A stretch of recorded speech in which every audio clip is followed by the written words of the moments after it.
করে ভাবছি সকালবেলা ব্লগ তোমাদের সঙ্গে শেয়ার করব, কিন্তু সকালে ঘুম থেকে উঠে ওই করতে করতে তাড়াহুড়োয় আর মনেই থাকে না তোমাদের সাথে ব্লগটা শেয়ার করা।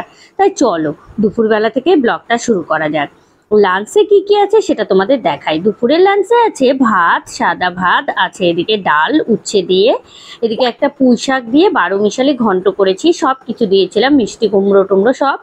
এদিকে করেছি মাছের ডিম, মাছের তেলগুলো দিয়ে একটা পেঁয়াজ টেঁয়াজ দিয়ে একটা ভাজা ভাজা, আর এদিকে একটা লেগ পিস বেগুন ভাজা। গুড্ডু এটাকে লেগ পিস বেগুন ভাজা বলে, এই যে ডেটটা থাকে এই কারণে। তো চলো, আর একটা সেম থালেও বেড়ে নিয়েছি খাবার, ওটাও তোমাদের সাথে একটু শেয়ার করি।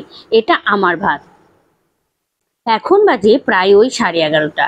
তো আমি একেবারেই ভাত খেয়ে নিচ্ছি, দুপুরের লাঞ্চ করে নিচ্ছি। সকালে ব্রেকফাস্টে করেছিলাম চা মুড়ি, হ্যাঁ, তার জন্য এখন 11:30, কিন্তু দুপুর এখনো হয়নি, তবুও খিদে পেয়ে গেছে। তাই ভাবলাম একেবারে ওই 11:30 যখন বেজেই গেছে, আর একটু পরেই তো 12টা বেজে যাবে, তা একেবারে দুপুরের লাঞ্চটাও সেরে নিই। খাবার সময় একটুখানি টিভি না দেখলে ভালো লাগে না, ওই অভ্যাস হয়ে গেছে বলতে পারো।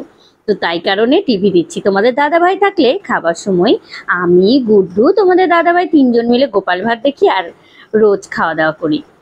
কিন্তু তোমাদের দাদাভাই না থাকলে তখন তো আমি আর গোপাল ভাত দেখি না, তখন আমি সিরিয়ালের পাগল হয়ে যাই।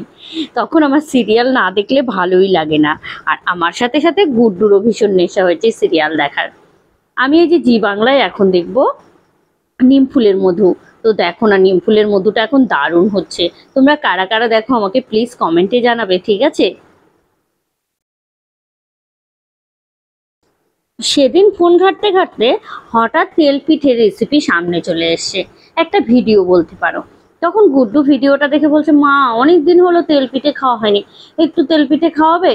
তো তারপরে আমি বললাম ঠিক আছে, আজকে করব না, কাল পরশুর মধ্যে করব, বানাবো সময় করে। তো সময়ই হচ্ছিল না জানো তো। তো আজকে ফাইনালি ভাবলাম একটু সন্ধেবেলা তেল পিঠে বানাই। এখন বাজে প্রায় ওই 7:30 নাগাদ হবে। তো চলো একটু তেল পিঠে বানিয়ে নিই। ফটাফট করে ঘরে থাকা উপকরণগুলো দিয়ে একটুখানি তেল পিঠে বানিয়ে নেব। ওই চিনিটা প্রথমে ভিজিয়ে দিয়েছিলাম, তারপরে ওর মধ্যে ময়দা, তারপরে দিয়েছিলাম সুজি, আর দিয়েছিলাম একটুখানি চালের গুঁড়ো, দিয়ে এগুলো দিয়ে আমি তেল পিঠে বানিয়ে নিয়েছিলাম। ওই অল্প কয়েকটা মতো, ওই 8-10টা বলতে পারো, গুড্ডু খাওয়ার জন্যই। তো গুড্ডু খাবে, সঙ্গে আমরাও 2-1টা করে খাবো। আর তোমাদের দাদাভাই তো ডায়াবেটিস, তাই সে বেশিও খেতে পারবে না, আর ওকে একদমই কম দেব, বেশি তো দেবই না। তো চলো বানিয়ে ফেলি তেল পিঠেটা।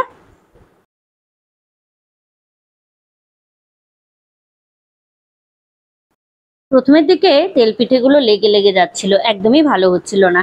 তবে পরে লাস্টের দিকে দারুণ দারুণ হয়েছে তেল পিঠেগুলো। শেষের দিকে দেখছি বেশ ভালো ফুলছিল, হ্যাঁ, আর খুব সুন্দরভাবে উঠে আসছিল, মানে কোনো লেগে টেগে যাচ্ছিল না। কথায় আছে না, যার শেষ ভালো তার সব ভালো, ওই বলতে পারো শেষের দিকে ভালো হয়েছে, তাই বলবো সবটাই ভালো হয়েছে। এই যে দেখো শেষের দিকে পিঠেগুলো কি সুন্দর ফুলছে, তাই না বলো? তেল কমে এসছে তবুও কি সুন্দর ফুলছিল। তো চলো, তেল পিঠের রেসিপি যদি কেউ দেখতে চাও, যদি না পারো তাহলে আমার রান্নার চ্যানেল থেকে দেখে নিতে পারো, সেখানে আমি পুরো ভিডিওটা দিয়ে দেবো।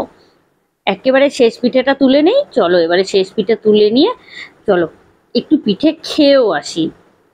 পিঠে অবশ্য ঠান্ডা হলেই বেশি ভালো লাগে, গরম গরম কিন্তু অতটাও ভালো লাগে না। আর এমনিতেই যা গরম এখন, তবে আজকে অবশ্য গরমটা কম, কারণ বৃষ্টি হয়েছে। খাচ্ছি এখন তেল পিঠে, ওদিকে গুড্ডুও খাচ্ছে তেল পিঠে। আর এই দেখো জামা কাপড় শুকোচ্ছে না, সারাদিন ধরে আজকে বৃষ্টি, তো তার জন্য এই বুদ্ধি করে এখান দিয়ে দড়ি লাগিয়ে দিয়ে জামা কাপড়গুলো এই যে রোদ হাওয়ায় দিয়েছি। আর গুড্ডুও খাচ্ছে, পড়তে বসেছে, পড়তে বসে ও শুধু বাহানা। কেমন হয়েছে? ভালো ভালো, টেস্টি। নে খাওয়া হয়েছে, এবার নে তাড়াতাড়ি কর, তাড়াতাড়ি কর। রাত্রে রান্নাবান্না দেরি আছে, বাজে এখন প্রায় 9:45, 9:30টার দিকে রান্নাঘরে যাব, 9:30 10টার দিকে। কিছু পান্তা ভাত আছে আর 2-3টে মতো রুটি করব আমার জন্য, আর তোমাদের দাদাভাই আর গুড্ডু পান্তা ভাত খাবে, ওদের জন্য ডিম অমলেট করে দেবো, সবজি আছে। দুপুরে করেছিলাম ডাল, দেখেছো দুপুরে কী কী করেছি, তো ওগুলো সব নেই। ডাল আছে, ডালটা আর মনে হয় না কেউ খাবে, গুড্ডু খেলে খেলো, না হলে তোমাদের দাদাভাই তো ডাল খেতেই চায় না রাত্রিবেলা বিশেষ করে।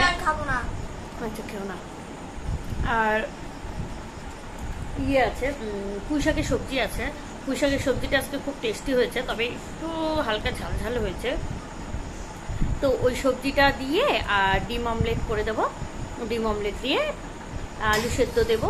আলু সেদ্ধ দেবো কেন বলছি, আলু সেদ্ধ আছে, ওগুলো দিয়ে তোমাদের দাদাভাই পান্তা ভাত খেয়ে নেবে, আর আমি খাবো রুটি, ওই যে পুঁই শাকের ঘন্টটা আছে ওটা দিয়ে।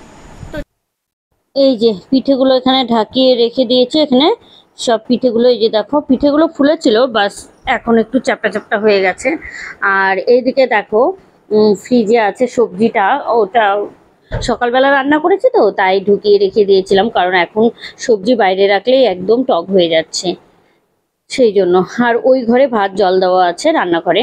আর এই যে মৌয়ের এখানে টক দই, মৌ বলছে রোজ বলি নিয়ে যাবা না নিয়ে যাবা না, বলছে দিদি তুমি তুলে দিয়ে দিও। তো একদিন অবশ্য আমি দিয়েছি, আর পড়েই আছে, এখন আর দেওয়া হচ্ছে না, ঠান্ডা লেগে যাচ্ছে বেশি দিলে। তো চলো এদিকে সবজিটা ঢেকে রাখি, রেখে এখন ঘরটা আমি ঝাড় দেবো, কারণ ঘরটা প্রচণ্ড নোংরা হয়ে আছে। নোংরা বলতে কি বলতো, ঘরে নোংরা সেরকম কিছুই নেই, আসলে পাখা চলছে তো, আর একটু দরজা খুলে রেখেছিলাম আর অল আউট দিয়েছিলাম, আর মশাগুলো সব পড়েছে নিচে, এবার এগুলো ঝাড় দিয়ে না দিলে পিঁপড়ে উঠে যাবে, তো সেই কারণে। আর আমি একটু ঠান্ডা জল খাচ্ছি, এই দেখো আমি কোথায় মোবাইল নিয়েছি, তোমরা ভাবছো তো কোথায়, ড্রেসিং টেবিলের আয়নার সামনে, বুঝেই গেছে এতক্ষণে। তো যাই হোক, ঠান্ডা জল খেলাম, খুব ফ্রেশ লাগছে। আর হ্যাঁ, ঠান্ডা জল খেতে খেতে গুড্ডু বলে আমাকেও দাও, ও তো ঠান্ডা জল, যত ভাবছি যে সামনে আবৃত্তির প্রোগ্রাম আছে, মানে পরীক্ষা আছে, সরি প্রোগ্রাম না, তো আমি ভাবছি যে ঠান্ডা জলটা একটু স্কিপ করে যা, কিন্তু ও শুনবে না কথা, ও বেশি করে ঠান্ডা জল খাচ্ছে। আর চলো তোমাদের আর একটা জিনিস দেখাই, আজকে স্কুলে আবার গুড্ডু ওয়াটার বোতল হারিয়ে চলে এসছে, এই যে দেখো আর একটা আবার নতুন ওয়াটার বোতল কিনে আনা হলো ওর জন্য, কালকে স্কুল যাবে কি নিয়ে, তো সেই জন্য তো নিতেই হবে বোতল। তো আজকে গানে গেলাম, সেখান থেকে আসার সময় একটা দোকান থেকে আবার নিয়ে এলাম। আমি বলছি আবার হারিয়ে আসবি, ঠিক আছে, ও বলছে হ্যাঁ মা আবার হারিয়ে আসবো। হ্যাঁ, এত ফাজিল হয়েছে না গুড্ডুটা, বলার কিচ্ছু নেই। মুখটা কেমন মিষ্টি মিষ্টি লাগছে প্রচন্ড, আমি একদমই মিষ্টি খেতে পারি না, মিষ্টি দুটো মানে একটা পিঠে মুখে দিয়েছি, মুখটা অমনি আমার মিষ্টি হয়ে গেল। একটু ঝাল জিনিস খুঁজে বেড়াচ্ছি, কোথায় ঝাল জিনিস আছে। এই যে এখানে আছে বুট, এই বুটটা খাবো, হ্যাঁ এই বুটটা আমার ভীষণ ভালো লাগে খেতে। তো চলো ঘরটা আগে ঝাড় দিয়ে তারপরে খাবো।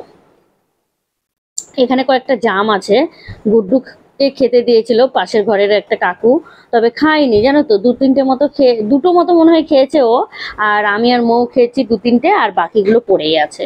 আর গুড্ডুর শুগুলো ভিজে গেছিল স্কুল থেকে আসার সময়, এত বৃষ্টি যে আমাদের জামা কাপড় সব ভিজে গেছিল, আর শুটাও ভিজে গেছে, তো ভেবেছে শুটা আবার কেচে টেচে ও শুকোতে দিয়েছে, আজকে তো রোদ্রই নেই সারাদিন, কি করে শুকোবে।